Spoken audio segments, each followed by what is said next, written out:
Hi, everybody. Appreciate you joining me, and I hope you're doing well.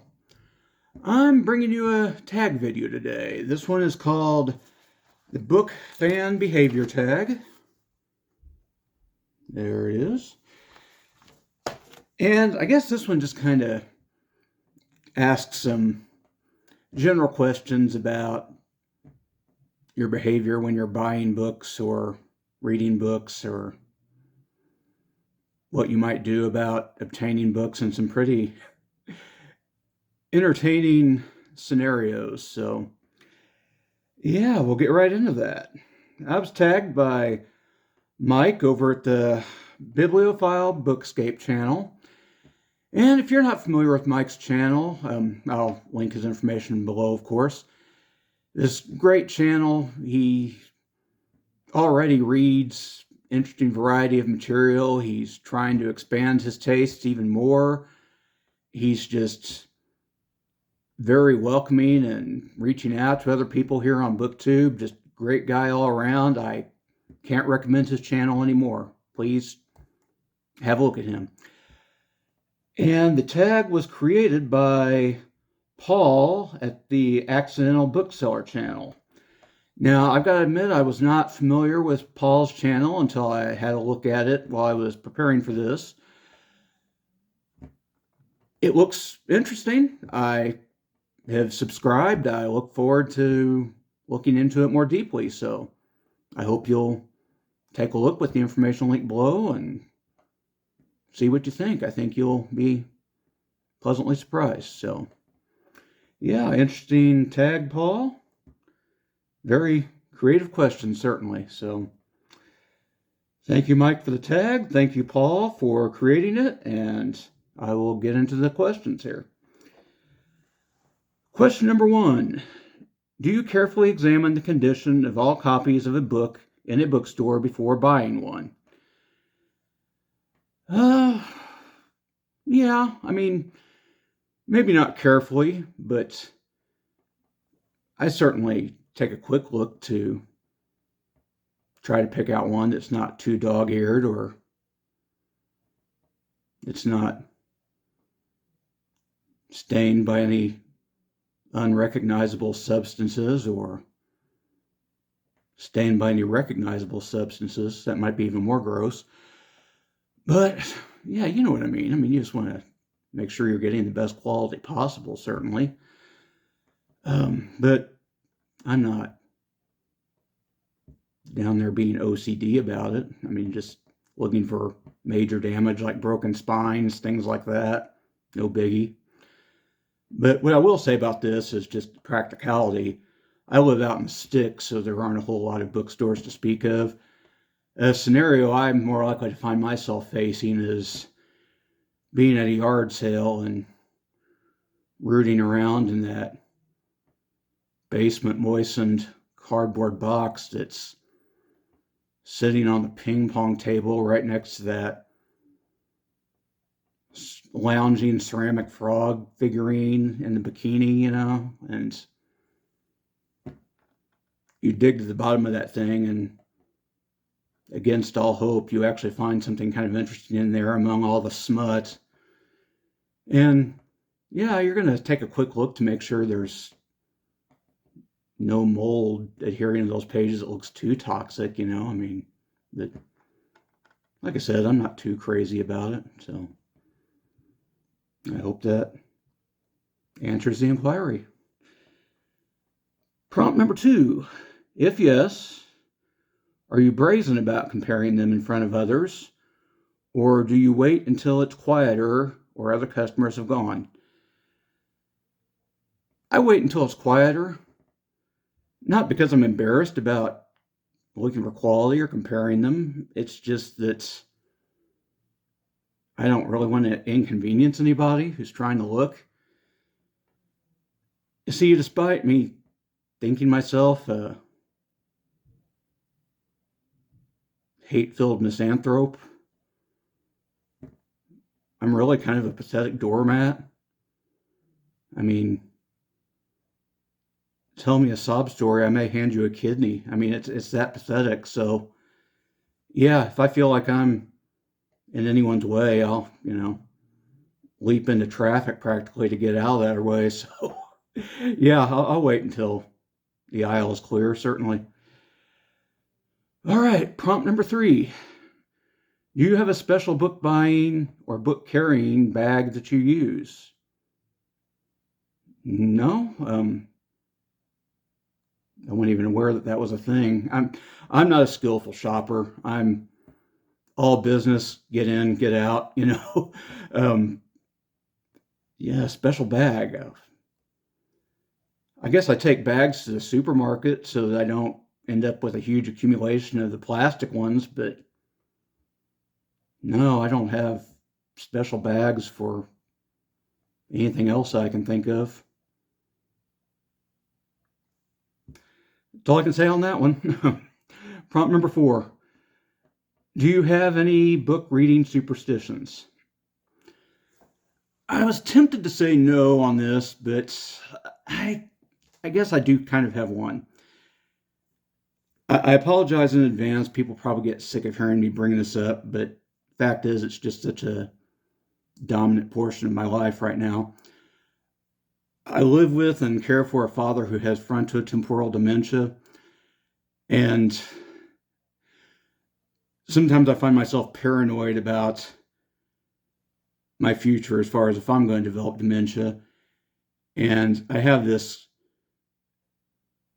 I guess you might call it superstition. It's more just anxiety in general. I'm aware that it's irrational, but just this sense that if I'm not reading some really dense, challenging nonfiction, that my brain's going to rot away and I'm going to develop dementia. um, yeah, it sometimes keeps me away from something lighter and more entertaining. Kevin Towle of the Kevin Towle Reads channel likes to give me all kinds of trouble over some of the stuff that I read, but yeah, I guess that would qualify as a superstition of sorts. So, yeah, there it is. Probably throwing salt and hurling black cats away from me next. So, let's just move on. Prompt number 5. This is a big what if scenario. It's an interesting one, though. What if you are on a cruise ship in the Pacific Ocean? One evening, a freak wave washes you overboard. Through hanging on to some floating driftwood, you eventually are washed ashore on a deserted, sun-drenched island. During this time, your favorite book of all time is in a watertight sealed bag and a rucksack on your back, as luck would have it. Months go by. You build a shelter and fish for food. You are always hungry but never starving. One day you take a walk along the island's beach shore. At the far end of the beach, you come across a man cooking food on a table. He is real. He offers you a glass of ice-cold milk, a very large pizza with lots of toppings, and chocolate gateaux with cream. Confused, you say you have no money. He says it's okay because you have 3 choices. This has turned into a choose-your-own-adventure. Hope I don't end up in the quicksand. I always end up in the quicksand, but let's see what our options are. You can, A, give up your all-time favorite book for the meal and also get 1 meal a day for the next week. Or B, swap your all-time favorite book for 3 books on your TBR, which he can magically produce, though you get no food. Or C, walk away, get no food, and keep your favorite book. What do you do? Well, I guess I could pick against the spirit of the thing here. Pizza and milk just doesn't sound appealing at all. And I'll just say that my people are the sort who don't even know what chocolate gateau is. We're not fancy. We're not sophisticated. So, but I'll play fair here. Let's see, I'm not starving and hungry, but not starving. In best case scenario, I'm only going to eat for a week. So I'm not one that has a single favorite book that's just head and shoulders above everything else. So I think I would go for the option of swapping the one quote unquote favorite book for three really good books in exchange for no food. Because apparently I've been getting by well enough not to be starving. And yeah, I'm going to be here a long time, evidently. And best case scenario, I'm only going to eat for a week with this guy. So yeah, I go for the 1 for 3 option with the books, I believe. Yeah, moving on. Question number 6. What do you use as a bookmark? A standard bookmark, something sentimental, or any piece of paper to hand? Any piece of paper. Sometimes I'll use one of the cheap paper ones that get sent along in the box if you order a book, but, just a paper receipt, a gum wrapper, anything. Shoot, back when I worked in a laboratory, um, sometimes I'd be scribbling calculations or diagrams of experiment designs on paper towels. That's actually a common practice in a lot of labs, believe it or not. I don't know why. I think it's just because they're quick to hand and you can scribble on them with a Sharpie really quickly. But yeah, a lot of times I would have those laying around me and I'd end up grabbing those and using them as bookmarks. So yeah, I don't have fancy bookmarks. It's just whatever's to hand. Okay, question number 7. Do you buy more hardbacks or paperbacks and why? Definitely paperbacks. Just they're what I grew up with. They tend to cost less unless you're ordering from a big university press, which everything costs more there. But anyway, yeah, they tend to cost less. I feel less guilty about tossing them in my truck and then possibly getting dirty. I like a book that kind of has some give to it when I'm holding it, so I guess those are my reasons I prefer paperbacks. Question number 8. If you were to find a secret, unpublished sequel manuscript to a famous book, what would it be a sequel to? I'm not big on sequels usually.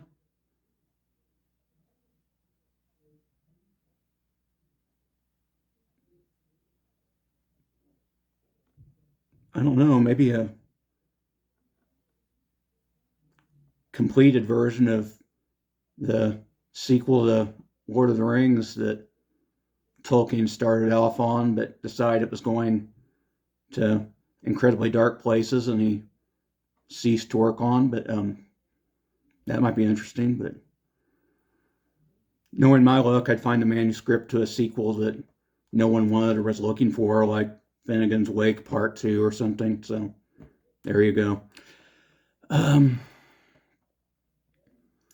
Question number 9. Another what if scenario. What if you live exactly half a mile from a major chain bookstore, for example, Waterstones or Barnes & Noble, exactly half a mile, we're being precise here. No more and no less. We're making it clear that we're being precise. The zombie apocalypse begins. That's an interesting turn. Like all survivors, you raid the supermarkets and pharmacies for lots of food, water, and medication, sufficient to last for months. You are holed up at home in a protected space. You begin to think of the bookshop, which probably won't have been looted. All those thousands of books and series available. Despite your existing book collection, what do you do? Do you risk it all for hundreds of free new books? If so, how?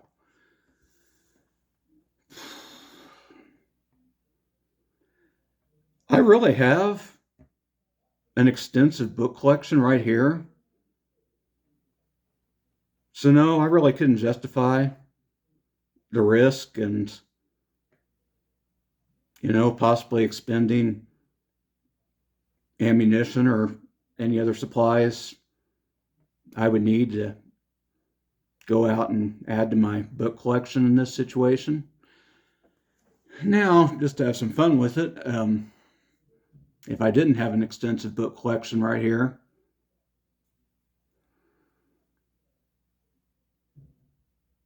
no, I still wouldn't if I was responsible for other people's safety. If I didn't have a book collection and it was just me, yeah, I might risk it. Sure, why not? um, yeah, there we go. Question number 10.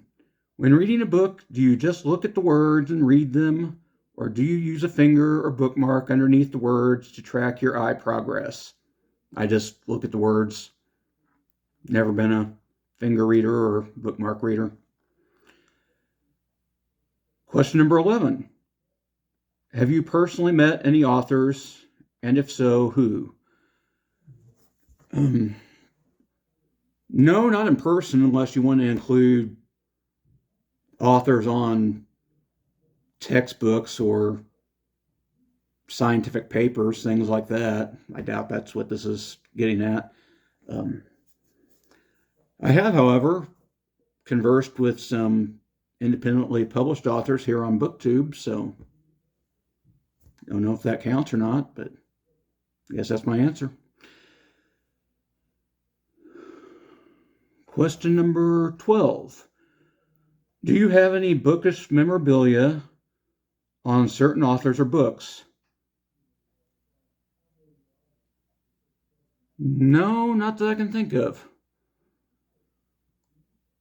I collect books, but I collect them to read, if that makes any sense.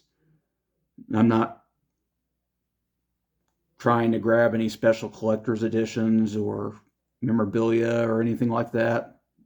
Yeah, everything I'm collecting is just purely for the purposes of wanting to read it. So, yeah, I'm not a big memorabilia collecting type. Question number 13. Another what if. What if the world is about to suffer a cataclysm, but you have managed to get a space in a public underground nuclear bunker where you will live for 12 months? You are only allowed to take 5 books with you into the bunker. Oh boy, this question. What do you take and why? Okay. Don't just love this one.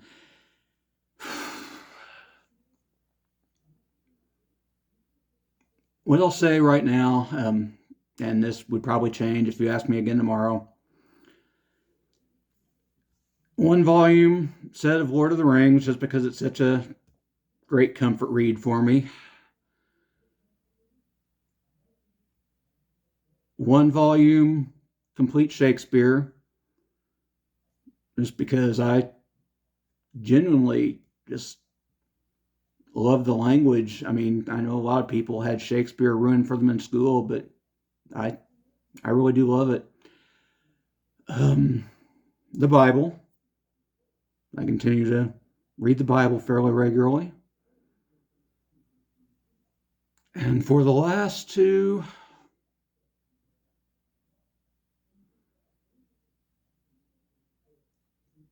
good thick anthology of short stories. Get lots of variety in there. And a good thick anthology of either essays or poetry. Right now, I would probably lean more towards the essays, but I'm trying to dip my toe into reading more poetry, so that might move toward poetry in the future. But yeah, those would be my choices today. Question number 14. How long ago did you realize your book buying number was much greater than your actual reading number?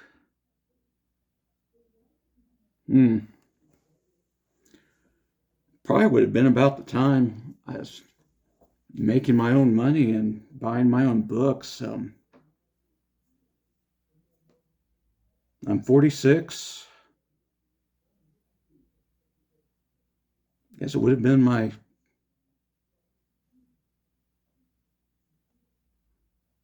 pre-teens or early teens, somewhere in there. So you can do the arithmetic. But yeah, I've been buying them faster than I can read them for some time now. Question number 15. Tag others. Okay. I've been seeing this one go around for a long time. I'm not quite sure who has done it.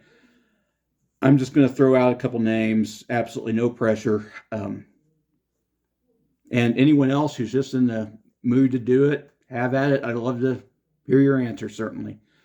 But I will name Brian from oh, I'm sorry, Brian. What's your channel's name? Casper's Mystery Shelf or something like that. I'll link the information below, but oh, that's embarrassing. It's Casper's Mystery something, but his name's Brian. Jeez. I'm sorry, Brian. But yeah, and I'll also tag, how about Jay from Faceless Book Reviews? I think he's kind of taken a step away from BookTube for now, but a lot of us miss him and Junie B, so I'll just toss the name out there, see if he wants to do it. Doesn't even have to be right now. It could be sometime in the future. So yeah, love to hear from you, Jay, if you're willing to give it a go. But yeah, that brings this one to a close, I guess. I will be showing you progress on my jigsaw puzzle, but if you're not interested in that, go ahead and take off now. I'm glad I hope you enjoyed this. I'm glad you joined me, and have a good one. And for the rest of you, I will see you after the clumsy edit.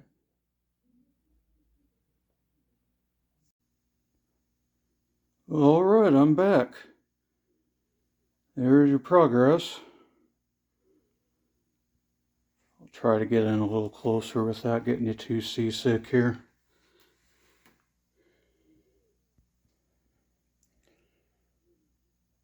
There's North America starting to fill in.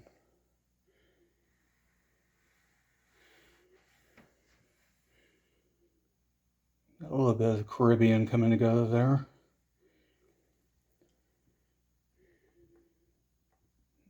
Greenland, Iceland, Europe coming together pretty well.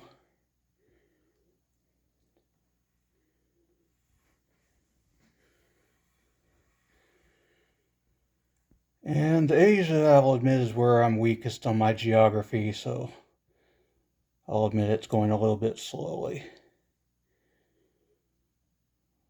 But it's gradually happening.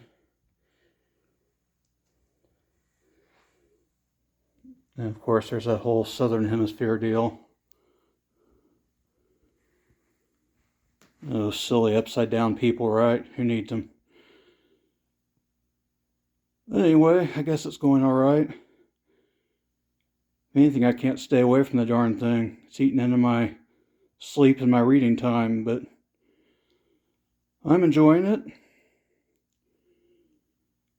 And if you're still here, you are quite the sport. I'm grateful that you've stuck with me, and I hope you have a great day. Talk to you later.